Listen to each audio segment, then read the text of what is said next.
जिसु ख्रिस्टनि आशीर्बाद, जिसु ख्रिस्टनि अननाय, जिसु ख्रिस्टनि दया अनुग्रहफोरा बयनिबो जिउआव दैमु बायदि बोहैफ्लायबाय थाथों। आमेन। अनजाग्रा प्रियफोर, दिनै आरोबाव मोनसे गोदान भिडिअ लानानै नोंथांमोनजों सावरायनो होननानै सफैबावबाय आरो लोगोसेयैनो बे भिडिअनि गेजेरजों नायगिरि नोंथांमोनखौ बरायदों आरो खुलुमदों। जायफोरा आंनि चेनेलनि भिडिअफोरखौ नायगासिनो दङ, इसोरनि बाथ्राफोरखौ खोनासंगासिनो दङ, नोंथांमोना बयबो मोनथिगौ जे बे किदिनमानाव आङो गोथार बोसोननि जिथु जारिमिनफोर, बै जारिमिनफोरखौसो लानानै फैबाय थागासिनो दङ। थिग बेबायदिनो दिनैबो मोनसे बाइबेलनिफ्राय सोमोनांथाव जारिमिन लानानै फैदों। जि जारिमिनखौ नोंथांमोना खोनासङोब्ला बावना थानाय बाथ्राफोरखौ गोसोआव फैफिनगोन आरो मोनसे गोदान बाथ्राखौ सोलोंनो हागोन। अनजाग्रा प्रियफोर, नोंथांमोना मोनथिगौ जिसु ख्रिस्ट आरो पिटार बिसोर सानैया दै सा सा थाबायदोंमोन आरो बे दै सा सा थाबायनायखौनो आङो नोंथांमोननो दिनै लानानै फैदों। नाथाय जोबनाय फारसे बेनिफ्राय जों मा सोलोंनो हागोन, बियो जोंखौ माखौ फोरोङो, बेखौ नोंथांमोननो आङो खोन्थाहैगोन। दा बेवहाय भिडिअखौ जोबजासिम नायगोन जेन बिनि गुबै बाथ्राफोरखौ जेन जोङो मोनथिनो हायो आरो बेनि गेजेरजों, बे जारिमिननि गेजेरजों जोङो माखौ सोलोङो बेखौहाय मोनथिहैनो हागोन। अनजाग्रा प्रियफोर, दे अब्ला समखौ आद्रि खालामाब्लानो थोंजोङैनो सावरायनांगौ एबा जारिमिन फारसे जोङो आवगायलांदोनि।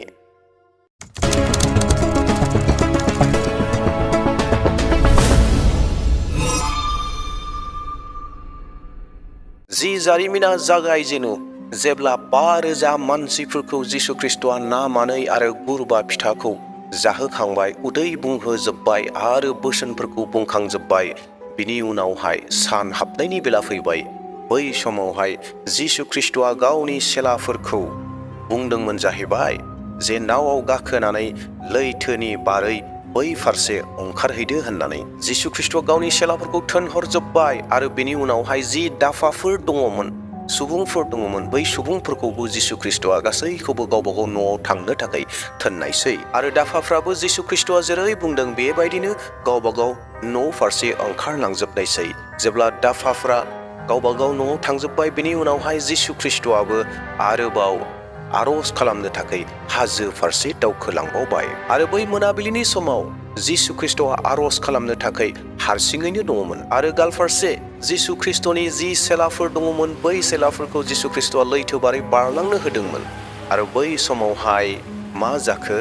बै समाव गोबाङैनो बार बारदों आरो बै बार बारनायखाय बै सागोरनि गेजेराव, लैथोनि गेजेराव बिसोरनि नावफोरा दोहौजों बुबथिं जादोंमोन। अब्लाबो जिसु ख्रिस्टनि चेलाफोरा नावखौ बोलो होनानै जावलांनायसै आरो जेब्ला नावखौ जावलांबाय थादों, बै समाव समा जादोंमोन फुंबिलि सम जाबायमोन। जि समखौ जोङो बाइबेलाव मोननो हायो मुगा 3 आरो मुगा 6।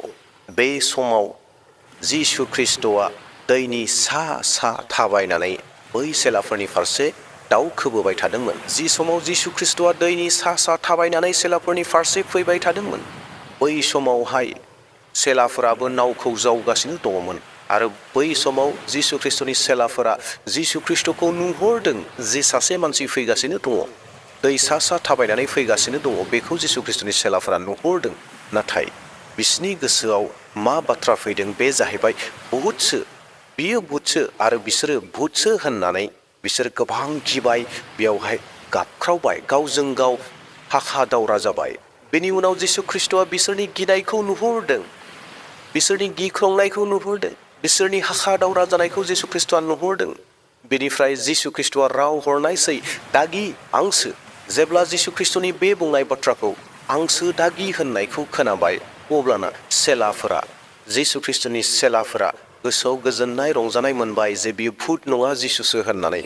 बेनि गेजेरावनो जि चेलाफोर दङमोन, चेलाफोरनि गेजेरनिफ्राय पिटरा बुंहरबाय जिसु ख्रिस्टखौ, फोरबु नोंनो थारब्ला आंखौ दै सा सा थाबायनानै नोंनिसिम थांनो होदो होननानै पिटरा जिसु ख्रिस्टनिसिम खावलायहरनायसै। जिसु ख्रिस्टआबो पिटरनि बेबायदि बुंनाय बाथ्राखौ खोनानानै बुंबाय, फै। अब्ला पिटरा जिसु ख्रिस्टनि बे फै होननायखौ खोनाफिननानै नावनिफ्राय ओंखारनानै दै सा सा थाबायनानै जिसुनिथिङै थांदों। पितरा दै सा सा थाबायलांबाय जिसु ख्रिस्टनि फारसे थांगासिनो दङ। जिसु ख्रिस्टखौ लोगो हमनो, जिसु ख्रिस्टजों लोगोसे थानो थाखाय थांगासिनो दङ। दैनि सा सा थाबायलांबाय। नाथाय दैनि सा सा थाबायबाय थानाय समावहायनो, जिसु ख्रिस्टनि फारसे थांबाय थानाय समावहायनो गोब्राबैनो बार बुना होनायसै, गोब्राब बार फैब्रबनायसै। आरो गोब्राब बार फैनायखाय पितरा दैयाव गोदोलांहां जाबायमोन।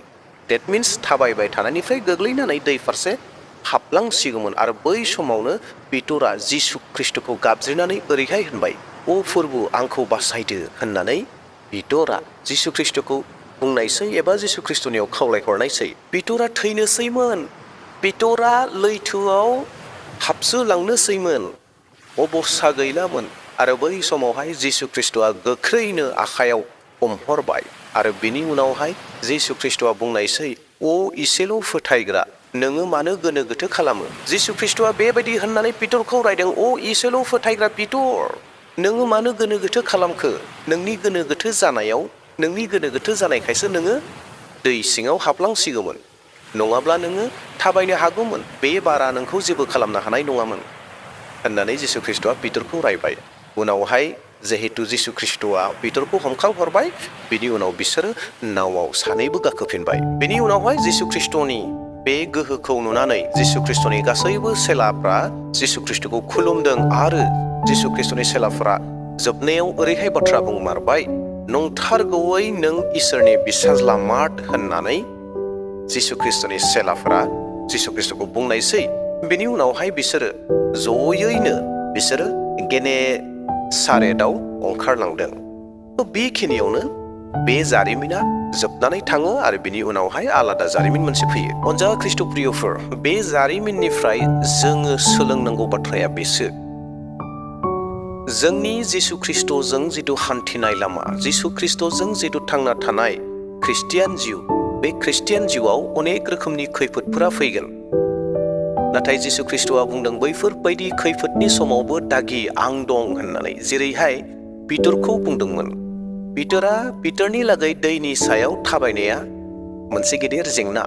जिहेतु सरासनस्रायै जों मानसिफोरा, बुहुमाव थानाय मानसिफोरा, रावबो मानसिया दिनैसिम दैनि सायाव थाबायनो हायाखै। येस, दैनि सायाव बबेबा खागजआ थांनो हागौ, दैनि सायाव नाव जाहाजफ्रा थानो हागौ, दैनि सायाव बबेबा बिलाइया थानो हागौ। नाथाय मानसिया जेनिबो सहाय लायालाबानो दैनि सायाव रावबो थाबायनो हायाखै। मेजिसियान जायफ्रा मेजिक दिन्थियो, बिसोरबो बायदि रोखोमनि साइन्टिफिकखौ लानानै, साइन्टिफिक रिजनफोरजों दैसाफोराव बेरायदों। नाथाय बे आलादा बाथ्रा। नाथाय मानसि हिसाबै रावबो थाबायनो हायाखै। अनजागा ख्रिस्ट' प्रियफोर, नाथाय जिसु ख्रिस्टनि गेजेरजों पितरा थाबायनानै दिन्थिदोंमोन। पितरनोबो जिसुआ गोहो होदोंमोन दैयाव थाबायनो थाखाय। नाथाय पितरा गोनो गोथो जाबाय। गोनो गोथो जानायनि थाखाय, बै बार एसे फैनायनि थाखायनो गोनो गोथोनि थाखाय बियो दुबैलांबाय। बेयावखायनो जिसु ख्रिस्टआ बुंदों, "ओइ इसेल' फोथायग्राफोर" होननानै।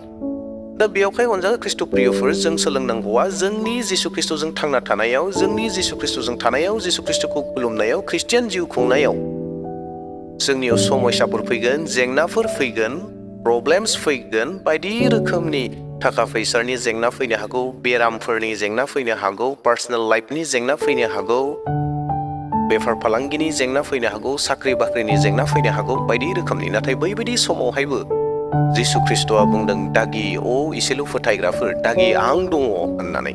जिसु ख्रिस्टआ नोंथांखौ सहाय खालामनो थाखाय, आंखौ सहाय खालामनो थाखाय जिसु ख्रिस्टआ अरायबो रेडि दङ। बेनिखायनो जोंनि जिथु फोथायनाय, बे फोथायनाया जिसु ख्रिस्टनि सायाव थानो नांगोन। आरो नैथि बाथ्रायानो जाहैबाय, जिसु ख्रिस्टआ जिउआव थायोब्लासो खारनो हायो। डेट मिन्स दावगालांनो हायो। जेरैहाय पितरखौ जिसु ख्रिस्टआ आदेश होदोंमोन, "फै, नोंबो थाबायनानै फै" होननानै जिसु ख्रिस्टआ पितरखौ बुंदोंमोन। आरो बुंनाय लोगो लोगोनो पितराबो थाबायलांदोंमोन। थिग बेबायदिनो जिसु ख्रिस्टआ जोंजों थानायखायसो जोंबो थाबायनो हागोन।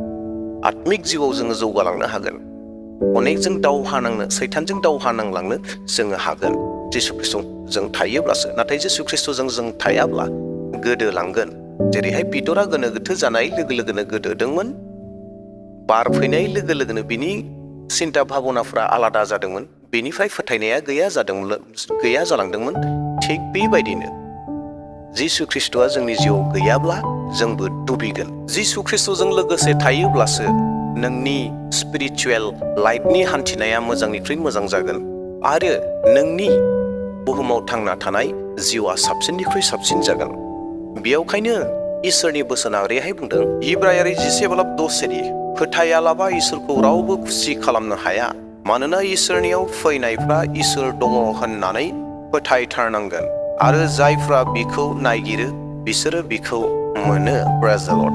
माथाइनि 21:21 आरो 22 सिरि जिसुआ बुंफिनदों, नंथारगौयै आं होनो, गोनो गोथो गैयाजासे नोंसोरो फोथायोब्ला आं बे दुम्रु बिफांनि सायाव जेरै मावदों बेबादिल' नोंसोरो मावनो हागोन बे नङा।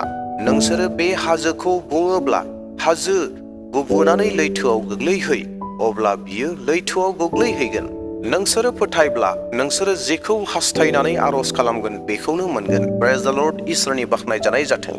अनजाग्रा प्रियफोर, बे फोथायनाया बेसे गिदिर, मा खामानि मावो जों बेफोर गासैफोरखौ मोनथिनो हादों। इसोरनि बोसोना जोंखौ थुलुंगा होदों।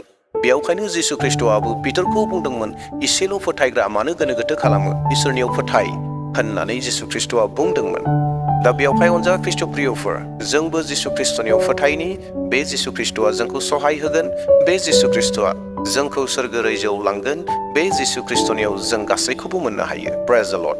दे अब्ला प्रियफोर, जोङो बे जारिमिनखौ खोनासंनायनि गेजेरजों बावना थानाय बाथ्राफोरखौ गोसोआव फैफिनदों होननानै आङो फोथायदों।